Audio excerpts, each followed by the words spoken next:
So we kicked this episode off talking about something we talked about pretty much all season. Will Billy Napier get fired? Well, the answer is now yes. So the Florida Gators have finally fired Billy Napier. Probably half a season too late, but we're not in charge. So we discuss why that happened, why they waited so long, and who could replace him. BJ had a few ideas. I had an idea of no one has talked about, but I think it's a great idea because, well, frankly, it's me. But also, we talked about Vanderbilt coming up in the ACC. We talked about the ACC potentially getting three playoff teams, and we gave our power rankings, we gave our picks, and then we talk about Bama just being Bama and all the fun stuff. If you like what we're doing, don't forget to like and subscribe to us. We're on Facebook, we're on YouTube, Instagram, and Blue Sky.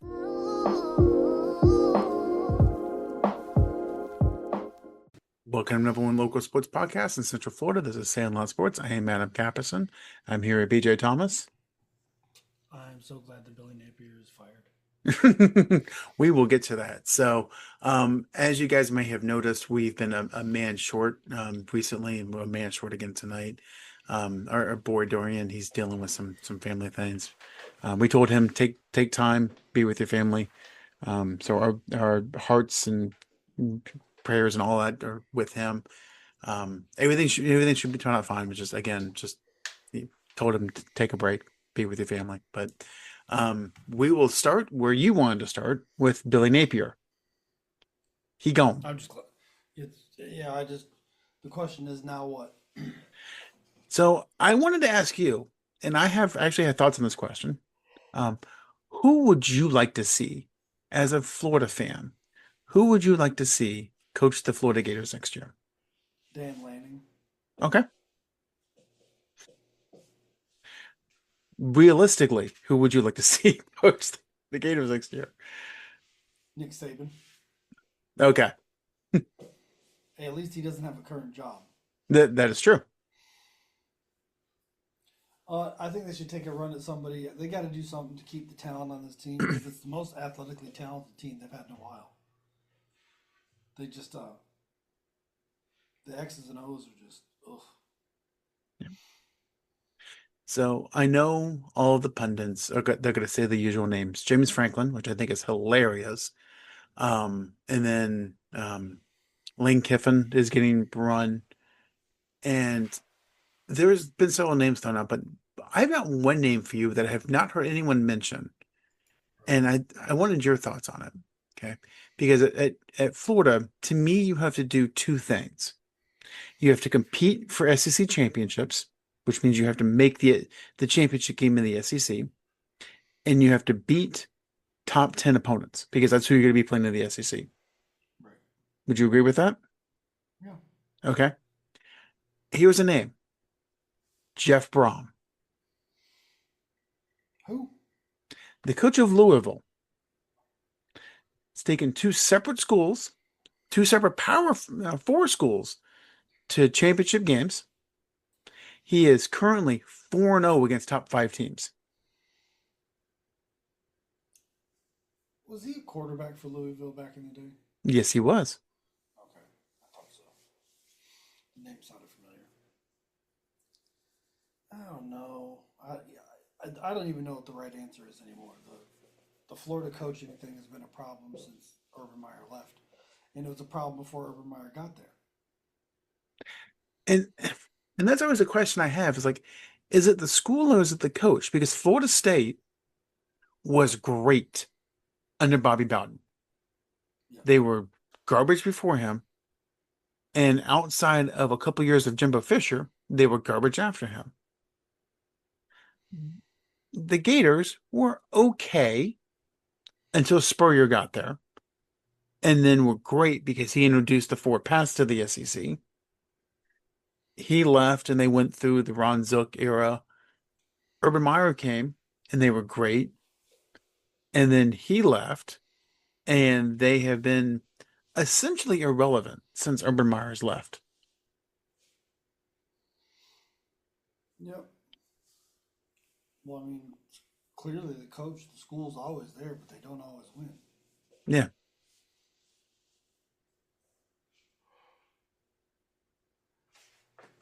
Yes, I don't know. It's going to have to be somebody who's ready for a challenge because they're going to have to adjust some attitudes and adjust the strategy. But the talent's there. And there's never been a problem getting talent to Florida. And that's the thing. I mean, like, Napier last year lost the locker room, and those players played for themselves when they went on that winning streak, which saved his job. And I'm not sure they really wanted to do that. Right. So, They have to worry about it this year. you're right. You need a coach that can connect with his kids, that can just say, look, put your ego aside. I know you're making money. You're 19 years old and you're making money. You'll make more money if you listen to me when we win championships. Yeah. And how much of Napier's problem was just his pure arrogance of not having a separate offensive coordinator. I think that was a lot of it. Because one of the reasons he's gone is the poor play calling. It has to be. There's just been so many questionable. I don't know. They just don't look competent very much. And they'll get Jaden Baugh going and then they'll go away from him. I don't get it. Like, you need every win you can scrap together to save your career. And you're just not reading the game. Just a dumb situation. And it always boggles me when a head coach, they come up either being a defensive coordinator or an offensive coordinator, and they go, I can do that job and this job. No, you can't. It Yes, is you can. freaking hard to be a coordinator for a Power Four conference, let alone a head coach. It's damn near impossible to do both at the same time. There's so much you need to think about. I'm trying to think of the Super Bowl winning coaches that have done it. I know Mike Holmgren and Andy Reid. Well, I know Reed, I know he had a enemy for a few of those. Yeah. I thought he called. I thought Andy Reid was calling plays here for a while. No, he would always get credit, but I know he had the enemy for a few of those championships.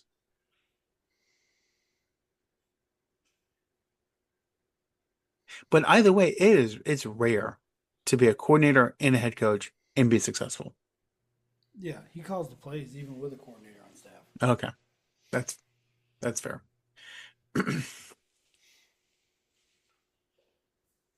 So there's an offensive coordinator. It was him calling the plays. I think that was the problem. There's some kind of offensive coach. Yeah. And as a head coach, you are the CEO of your team, and you have to trust your guys to just go. I've got the other stuff going on. You call the plays, you set the schemes, you go. Is I mean, I'm related to Michigan. Okay. Sharon Moore was an offensive line coach and an offensive coordinator for that championship team. When he took over, he went, I'm in over my head. I need to be a head coach and focus on that. That's why he specifically hired an offensive coordinator. All right. So that you have to do that. So to switch a little bit, you mentioned Nick Saban. He ain't coming back. He sure as hell is not coming back for the SEC. Yeah. Um, I'm not sure Bama would really want him back right now. The way they're playing much better than they were earlier in the season. I'm not talking about going back to Bama. No, but DeBoer has really turned things around. That week one loss to Florida State looks seasons ago with where those two teams have gone. Yeah, they're much better. I haven't watched too many of their games, but I've seen pieces of them. They just look much more in control. Yeah. No, granted, yeah. I mean, the Tennessee game switched on one play at the end of the half, and outside of that one play, Tennessee kind of played them even. Still lost by 17. So, um, I know Dorian's not here, but we have to do it. We have to talk. We have to talk about Miami face planning on Friday night. Yeah, I was just happy I got to watch or at least know about it. Know about its existence. It warmed my heart. That I it's don't that's the second ACC game on a Friday that has been a massive upset that I can think of already this year. know. Is that something we should start like looking at? Well, maybe. I'll start paying attention. I know you got to pay attention to the ACC. I get it.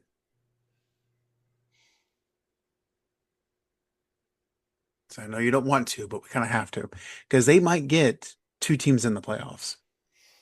By accident. It's the way things are shaking out. Because the Big Ten's getting three. Big Ten's getting Ohio State, Oregon, and Indiana. They're not getting a fourth. The SEC is probably getting four. Tennessee, Alabama, Georgia, Okay, so Vanderbilt. if we took the rankings as they are today, here are the SEC teams that would qualify for the playoffs. A&M, Bama, Georgia, Mississippi, and Vanderbilt. That's crazy. Now, do you trust A&M? No, no. That was an emphatic no. Yeah, well, I mean, they've been let down for a long time. So I love the memes that are going around how A&M they're 6-0 and they're going to finish 8-4.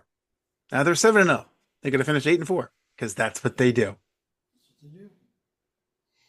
Good job, A&M. Way to be consistent. Just they're the Jeff Fisher of college football.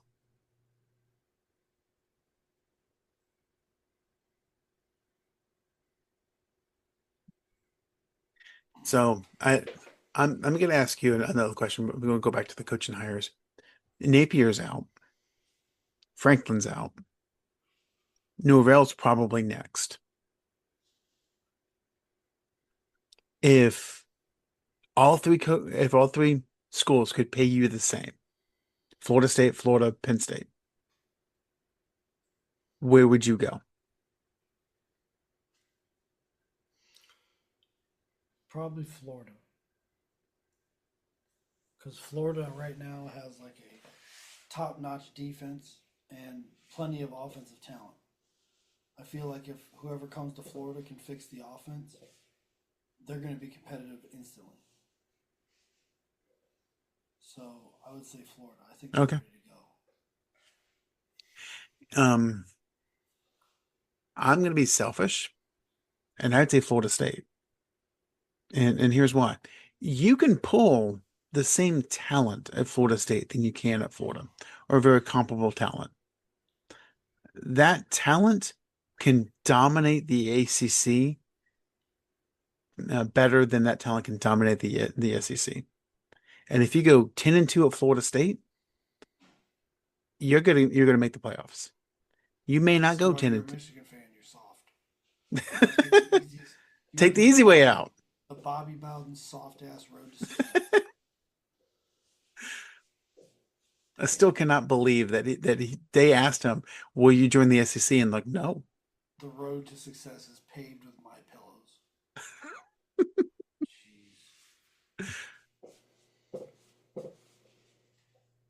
Jeez. Hey, if they're gonna pay me $10 million, I'm gonna do what I can to keep that gravy train rolling.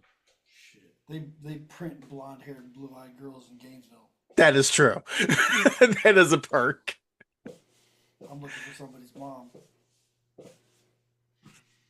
I, I, I s- I still cannot believe when I visit that campus, I'm like, do y'all all look the Telling you. same?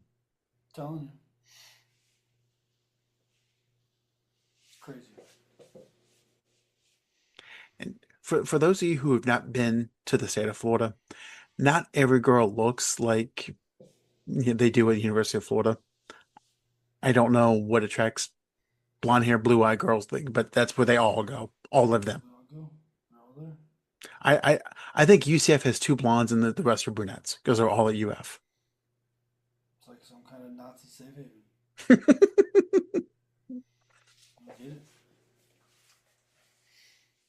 It's gotta be. They gotta have some kind of cloning machine on campus or something. I don't know what the hell's going They invented Gatorade, so who knows Something what to else they're that. doing. Who knows?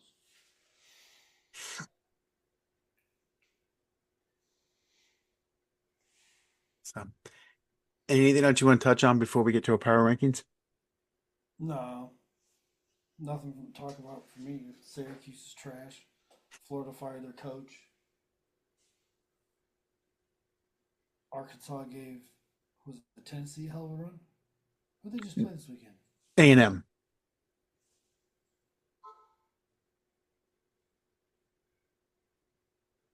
A&M. Yeah, they gave A&M a bit of a run, didn't they? Yeah, 45-42. Yeah, so like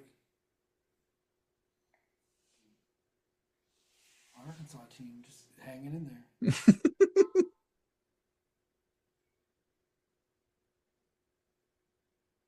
Okay.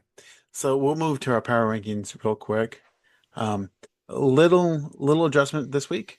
Um, we are getting close to playoff time, so we are going to do the top 12 teams instead of the top 10 teams. So essentially, the top 11 is going to be who's in the playoffs. And then we'll have a group of five team that Ohio State will destroy. So BJ, who is your number one team? Oh, still Ohio State. They haven't done anything to. Yeah, that's. They haven't done anything to lose it. I mean that defense is nasty, and I mean I know I posted to the group chat the other day is like I had to do a double take watching the game a couple weeks ago when I heard Gus Johnson say, and Bo Jackson takes the handoff. I was like, what? No, Ohio State is not allowed to have Bo Jackson. That's No, not fair. Who's your number two team? Indiana. They are the team that I trust the most. I know you gave me crap a couple weeks ago, and I'm still going to bring this up until they lose about Indiana being better than Alabama. Kind of looks like it. We'll see when they play somebody. Okay. Who's your number three team? I'm putting Alabama over Texas A&M.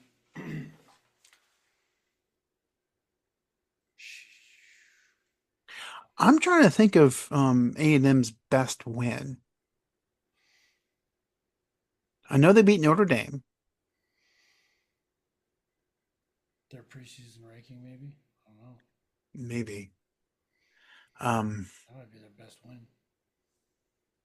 in that sense, I mean, you've got the next kind of clump. You've got A&M, Alabama, Georgia, and Oregon. Okay. Well, obviously, Georgia's better than Alabama. I'm sorry, Alabama's better than Georgia because they beat them on the field. Okay. So then it becomes A&M, Bama, Oregon. I can't disagree with it. It's Bama at this point. Yeah, they look good. Look crisp. Okay. Number four.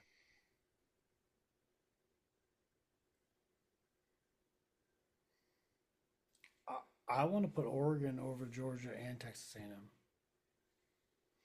That Probably an unpopular opinion, but we'll find out. Now, I don't think so. I trust Oregon more than even with my Big Ten bias, but I trust Oregon more than I trust A&M. And Georgia, I do not trust Gunner Stockton, like That at was all. scary last week. I mean, Ole Miss is a good team, though. Don't get me wrong. Yeah, but okay. Number five. I'll probably put Georgia here. Yeah, I'm putting A&M at five. Okay, number six. I'll do Texas A&M here.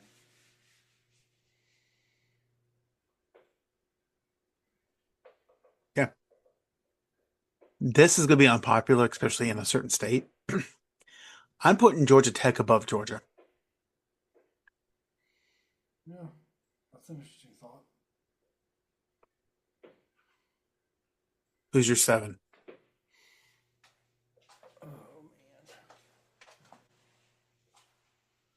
I'll put Georgia Tech here.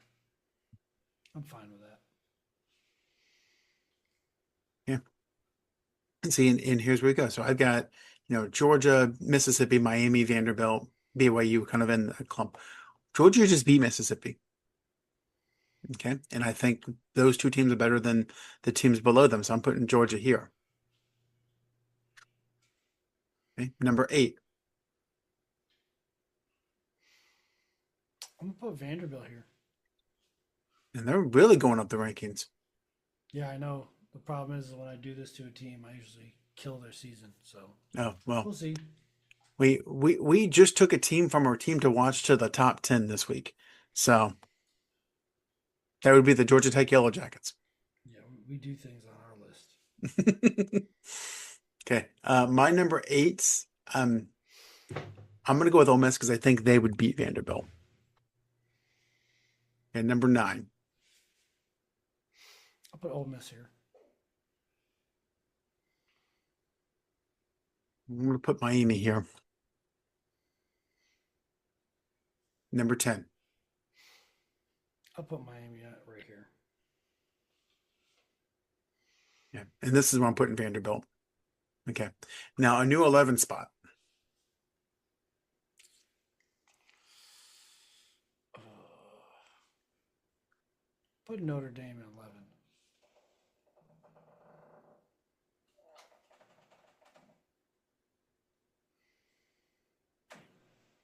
It is possible for Notre Dame to make the playoffs, and their best win will be an at the time ranked USC, who may be unranked by the time they finish the season.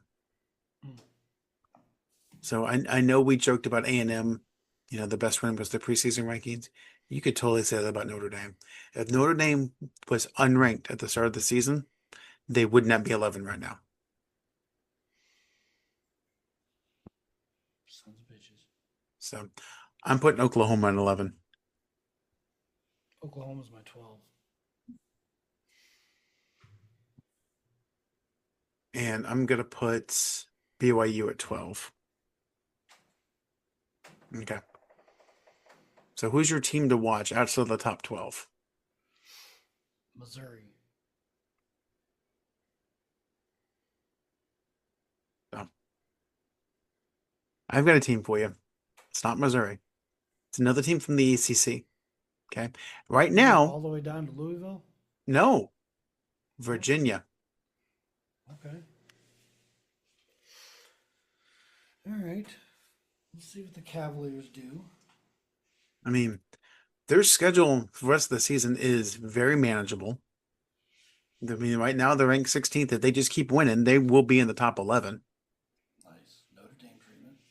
And think about that for a second. As bad as the ACC was when we started this season, we were making fun of them that we could be a one big league. They currently have 2 in the top 12, and I'm putting Virginia as my team to watch. I can understand that. So, and yes, I'm going to acknowledge the elephant in the room. The Sandlot Sports curse does exist. We've seen it.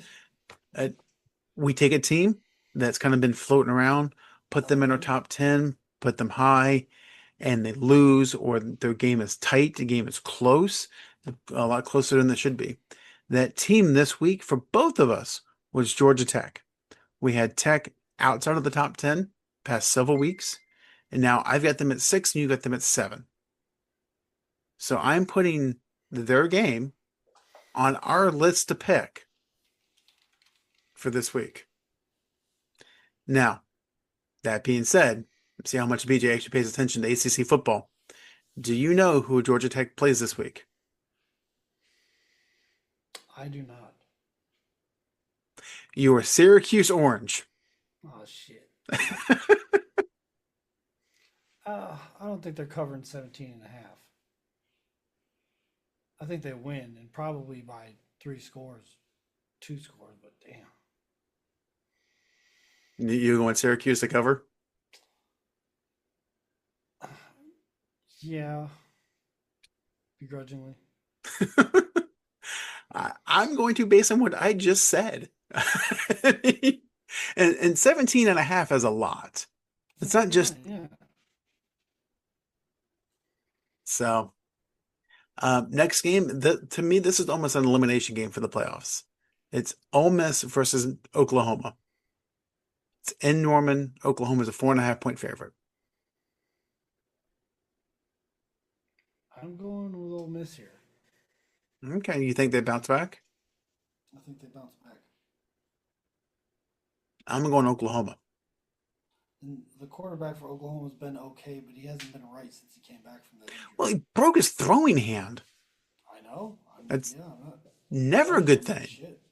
Just haven't been right. So, oh, I forgot to mention for those scoring at home, I am 21 and 20, BJ's 20 and 21. So We're terrible. wait till we get to the NFL. Okay, next game. BJ's team to watch, Missouri against the new SEC power in Vanderbilt. Vandy is a 2.5 point favorite. Yeah, I think Vanderbilt uh, takes Missouri out of my teams to watch list. And and that would basically eliminate Missouri from the playoffs. Yeah, that's what I'm thinking. Okay. I'm going Vandy too. I mean, they are they They're are hot. they They're are hot. legit. Yep. Okay. The undefeated BYU Cougars go to Ames, Iowa to play Iowa State. Iowa State's a 2.5 point favorite at home. I think they cover that. I'm going BYU. Iowa State. Really? Yep. Tough to go into Iowa State and I mean, BYU's rush offense is top 10. Iowa's rush defense is garbage. So, okay. A&M, we just talked about show me what you got. You need to beat a good team. If you classify LSU as a good team, then that's where we are. A&M's a 2.5 point favorite in Louisiana. what is A&M's record right now? I believe they're undefeated. They're 7-0. Okay. If what we know is going to happen is going to happen, they have to lose this game. I'm picking LSU You're picking Brian Kelly. because historically, for what we said was going to happen, we need this to happen. Yes. I mean, past performance predicts future outcomes. It feels like it. So I I'm gonna go with you on that. Just we've seen this show from A&M before. So Read this book, know how it turns out. yeah. So with that, we'll take a quick break and we'll be back with the NFL.